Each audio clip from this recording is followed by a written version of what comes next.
23 डिसेंबरच्या मध्यरात्री गाडगेनगर पोलीस ठाण्याअंतर्गत येणाऱ्या आझाद नगर येथील गोळीबार प्रकरणामधील गांभीर्य लक्षात घेता अमरावती पोलीस आयुक्त दत्तात्रय मंडलिक यांनी 7 पोलिसांची एक टीम तयार करून गुन्हेगारांना शोधण्यासाठी अथक प्रयत्न चालविले आहेत।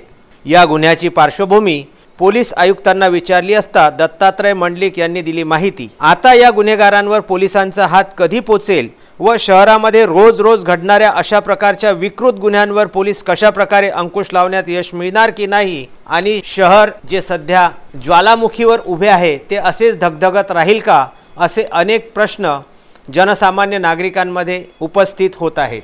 आझाद नगर गोळीबार प्रकरणामध्ये पोलिसांनी आतापर्यंत 3 आरोपींचा तपास लावण्यात यश मिळविले असून अटक करण्यात आलेल्या आरोपींमध्ये सलमान आणि मन्नान असे आरोपींची नावे सुद्धा पोलिसांना प्राप्त झालेली आहेत आणि हे दोन्ही आरोपी गजाआड करण्यात त्यांना यश मिळाले आहे। मी doctor Subhash Gajananrao Tilke, additional civil surgeon, सामान्य रुग्णालय अमरावती।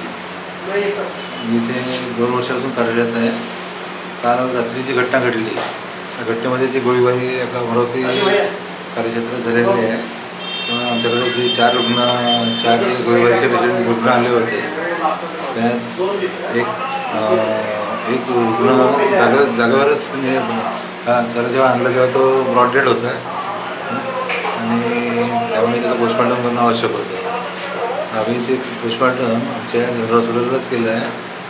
आज दिनांक 24/12/2017 त्या सदर म्हणजे मृतक जो आहे त्याचं नाव आहे अन्सार शाह जमाल शाह।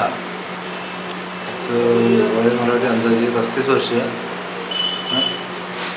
त्याचं आज आम्ही पोस्टमॉर्टम केलं आणि त्या पोस्टमॉर्टममध्ये शेवटी आम्हाला भरपूर काही रिपोर्ट्स द्यायला लागले आणि सध्या शेवटी ती बुलेट म्हणजे त्याला जे हे होतं बुलेट काय म्हणतील त्याला बुलेट जे आहे ती बुलेट आम्हाला आज पोस्टमॉर्टममध्ये मिळालेली आहे आणि सध्या आम्ही आजच्या डेटला प्रोव्हिजनल कॉज ऑफ डेथ देऊन राहिलो CP साहेबांना आणि त्यानंतर मग बाकी फायनल जो रिपोर्ट आहे पोस्टमॉर्टमचा तो नंतर देण्यात 2 दिवसांनी देण्यात येईल।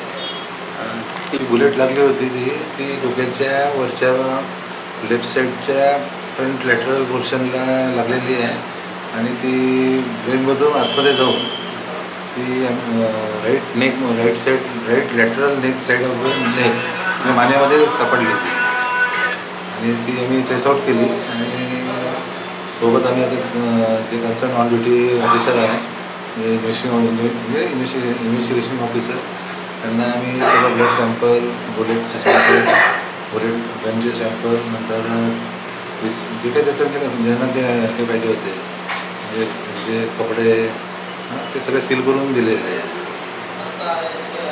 आणि शेवटी आम्ही प्रोव्हिजनल कॉज ऑफ डेथमध्ये आम्ही त्यांना आज आम्ही प्रोव्हिजनल कॉज ऑफ डेथ देतो आहे आणि त्यानंतर फायनल कॉज ऑफ डेथ 2 दिवसांनी आम्ही पोस्टमॉर्टम रिपोर्ट डिक्लेअर करू।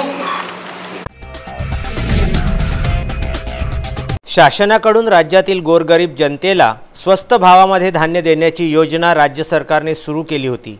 याकरिता शहरामध्ये अनेक ठिकाणी रास्त धान्य दुकाने देण्यात आली होती। मात्र या दुकानांचे नावाने व गोरगरीब जनतेकरता येणारे धान्य काही रास्त धान्य दुकानदार परस्पर विकण्याची घटना काही दिवसांअगोदर पासून घडत असल्याचे निष्पन्न झाले होते। त्या अनुषंगाने बडनेरा येथे नंदलाल अग्रवाल नामक व्यक्ती हा धान्य विकण्याचा गोरखधंदा करत असल्याचे पोलिसांना तपासादरम्यान उघड झाले। तर या व्यवसायामध्ये त्याचे काही साथीदार दिनेश जैन, संतोष नामदेव दवंदे, प्रमोद देवीदास लवटे, फिरोज शेख उर्फ गुड्डू हे सहभागी आहेत। यांना बडनेरा पोलिसांनी भारतीय दंडविधानाच्या 3(7) कायद्यानुसार त्यांच्यावर गुन्हा दाखल केला आहे। तर हा या गोरगरीब जनतेला लुटण्याचा नवीन व्यवसाय सध्या सुरू असल्याचे शहरामध्ये बोलले जात आहे। गोरगरीब जनतेसाठी येणारे धान्य परस्पर विकण्याचा गोरखधंदा गेल्या अनेक वर्षांपासून सुरू असून दिनेश जैन यामध्ये एक्सपर्ट मानला जात असल्याचे अनेकांनी सांगितले। दुपारपासून सायंकाळपर्यंत बडनेरा पोलिसांनी या प्रकरणामध्ये आपले हात ओले करण्याचा भरपूर प्रयत्न केला, परंतु शेवटी ते जुळत नसल्याने रात्री नंदलाल अग्रवाल यांच्यावरती हा गुन्हा दाखल करण्यात आल्याची माहिती सुद्धा मिळाली आहे। नंदलाल अग्रवाल हे 80 वर्षाचे असल्यामुळे त्यांना अटक करण्यात आले नसल्याचे जरी कळत असले तरी दिनेश जैन यांना अद्यापपर्यंत बडनेरा पोलिसांनी अटक का केली नाही हे मोठे प्रश्नचिन्ह आहे। नाताळाच्या पूर्वसंध्येला स्कूल ऑफ कॉन्व्हेंट्समध्ये ख्रिसमसचे आयोजन करण्यात आले होते। यावेळी बालकांनी आपल्या आजी आजोबांना या कार्यक्रमासाठी खास निमंत्रित केले होते। यावेळी वृद्धांसाठी स्वास्थ्य शिबिराचे सुद्धा आयोजन करण्यात आले होते।